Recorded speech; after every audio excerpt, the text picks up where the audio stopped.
मित्रों नमस्कार। सूचना की दुनिया पर आपका स्वागत है। मैं हूं डॉक्टर सुभाष चंद्र सिंह।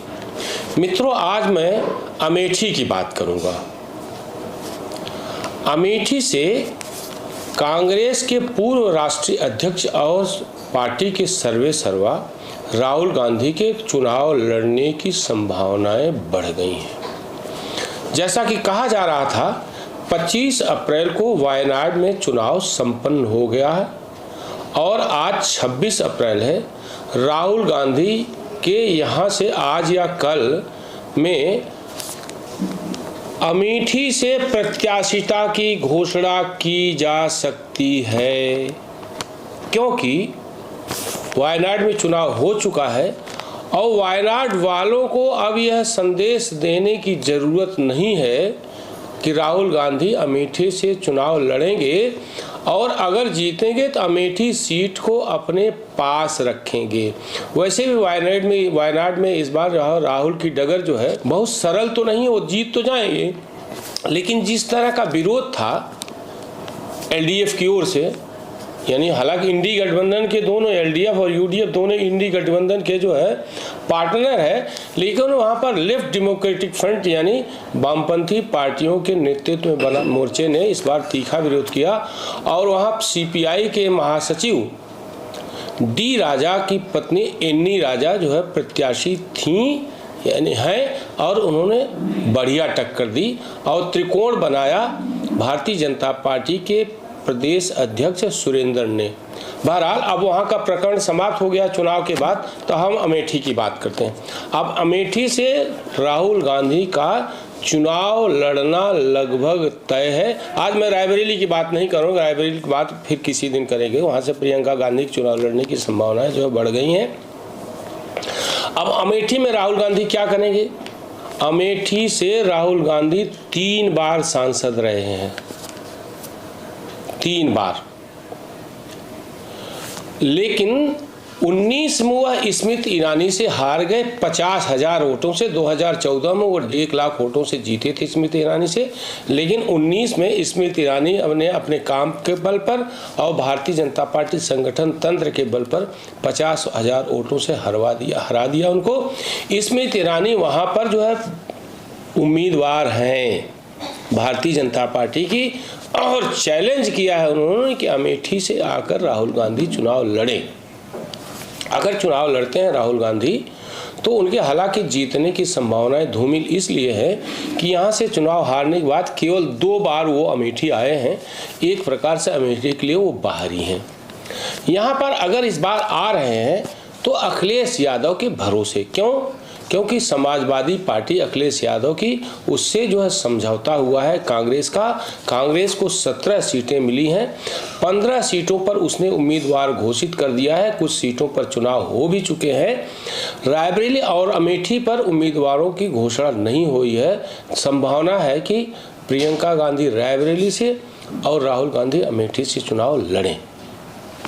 जिन अखिलेश यादव के भरोसे घायल राहुल गांधी हैं, घायल राहुल गांधी का मतलब कि परास्त राहुल गांधी, जिनको कांग्रेस का शहजादा नरेंद्र मोदी कहते हैं, और मैं अखिलेश यादव को सपा का शहजादा कहता हूं। इसलिए शहजादा का मतलब यह है कि ऐसा बच्चा जो अपने पार्टी की, अपने पिता की, अपने परिवार की विरासत को संभाल नहीं पा रहा है, इस मामले में शहजादा कहना उचित होगा।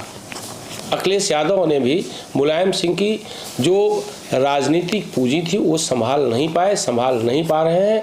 उनके नेतृत्व में 4 चुनाव अब तक हो चुके हैं। 14 का लोकसभा सपा बुरी तरह हारी 5 सीटों के साथ। 17 का विधानसभा चुनाव सपा बुरी तरह हारी, केवल 47 सीटें मिली 403 में।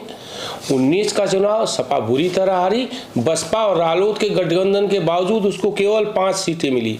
2022 का विधानसभा सपा बुरी तरह हारी, तीखे ध्रुवीकरण के बावजूद और कई क्षेत्रीय दलों के साथ लेने के बावजूद सपा को मात्र 111 सीटें मिली। और अमेठी की जब मैं बात करता हूँ तो अमेठी की 2022 के चुनाव में 2 सीटें भारतीय जनता पार्टी को मिली थी और 2 सीटें समाजवादी पार्टी की मिली थी। और वहाँ पर राहुल गांधी के हारने के बाद जब चुनाव हुआ 22 का, तो कांग्रेस का खाता भी नहीं खुला, 4 सीटों में एक भी सीट नहीं मिली। और स्थिति यह है कि अखिलेश यादव भी अमेठी में घायल हो चुके हैं। घायल इन द सेंस कि उनके 2 विधायक गौरीगंज से राकेश प्रताप सिंह दल बल सहित भाजपा में शामिल हो चुके हैं और अमेठी से विधायक महाराजी प्रजापति जो भ्रष्टाचारी और जेल में बंद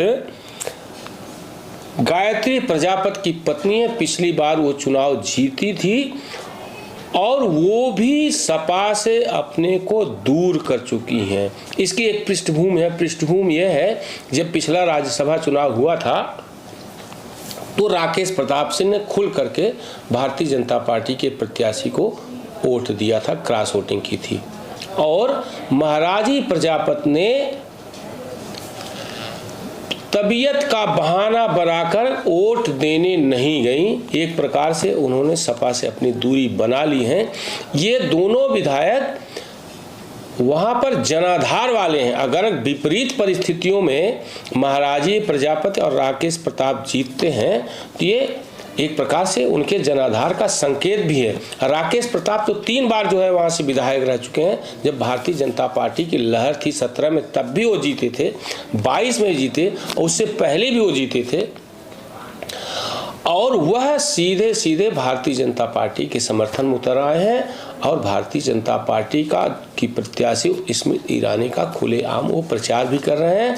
महाराजी प्रजापति भी अपने को दूर कर चुकी है सपा से, यानी अब सपा का वहां कोई विधायक नहीं है, कांग्रेस का कोई विधायक नहीं है। और मायावती अमेठी और रायबरेली में इस बार खम टोक करके सामने आ गई हैं। इस बार वो माफी देने वाली नहीं है। पिछली बार राहुल गांधी सपा बसपा के गठबंधन के बावजूद, संपूर्ण समर्थन के बावजूद 50,000 वोटों से हारे हैं। इस बार बसपा बिल्कुल अलग है। उसने इसका संकेत दे दिया। उसने रायबरेली से ठाकुर प्रसाद यादव को अपना प्रत्याशी बनाया है। वहां से बीजेपी और कांग्रेस का कोई प्रत्याशी नहीं है, लेकिन बसपा ने ठाकुर प्रसाद यादव को प्रत्याशी बना करके उसने एक संकेत दे दिया है कि वह यादव वोटों में सेंधमारी करने की जुगत लगा लिया है। अमेठी से भी प्रत्याशी आने के बाद, राहुल गांधी के आने के बाद वो अपने प्रत्याशिता की घोषणा करेगी और ऐसा प्रत्याशी खड़ा करने की कोशिश करेगी जो सपा और कांग्रेस दोनों का नुकसान कर सके। तो राहुल की राहें इस बार भी बहुत कठिन है। जो उनका नया शहजादा है सपा का अखिलेश यादव बिल्कुल घायल स्थिति में, यानी दोनों घायल शहजादों के लिए अमेठी में कोई स्थान नहीं है। अगर मायावती ने ठाकुर प्रसाद यादव को रायबरेली में खड़ा किया है, इसका मतलब यहाँ भी कुछ ऐसा करेंगी कि अखिलेश यादव का प्रभाव अमेठी की सीट पर जो है काम न कर सके। कांग्रेस के पास वैसे भी अमेठी में कुछ नहीं है। अखिलेश यादव के समर्थन के बावजूद उनके जीतने की संभावनाएं लगभग नगण्य हैं। क्यों? क्योंकि 2 लड़कों की जोड़ी 17 में फेल हो चुकी है। कांग्रेस को मात्र 7 सीटें मिली थी 17 के चुनाव में और जैसा मैंने बताया अखिलेश यादव की पार्टी सपा को केवल 47 सीटें मिली थी। इस बार फिर दोनों लड़के साथ आए हैं और दोनों धुआंधार प्रचार भी कर रहे हैं, लेकिन धरातल पर जो है सपा और कांग्रेस का वोट बैंक जो है कितना मिलता है, एक बार 17 में परीक्षा हो चुकी है, नहीं मिला था। क्योंकि दोनों का मानस अलग है, वोट बैंक का मानस अलग है कांग्रेस और सपा का। इस चुनाव में विशेष रूप से अमेठी में वह मानस कितना मिलेगा यह देखने की बात होगी। फिलहाल राहुल गांधी के लिए सपा के शहजादे अखिलेश यादव के समर्थन के बावजूद जीतने की संभावनाएं दूर दूर तक नहीं दिख रही हैं। इस एपिसोड में बस इतना ही। आप सभी से अनुरोध है कि जो लोग ना की दुनिया को देख रहे हैं, जिन्होंने सब्सक्राइब नहीं किया है वो सब्सक्राइब करें, बेल आइकन दबाएं, लाइक करें, कमेंट करें और शेयर जरूर करें। आप सभी लोगों का बहुत बहुत आभार। आप इस YouTube चैनल को लाइक करिए, सब्सक्राइब करिए, कमेंट करिए और शेयर जरूर करिए।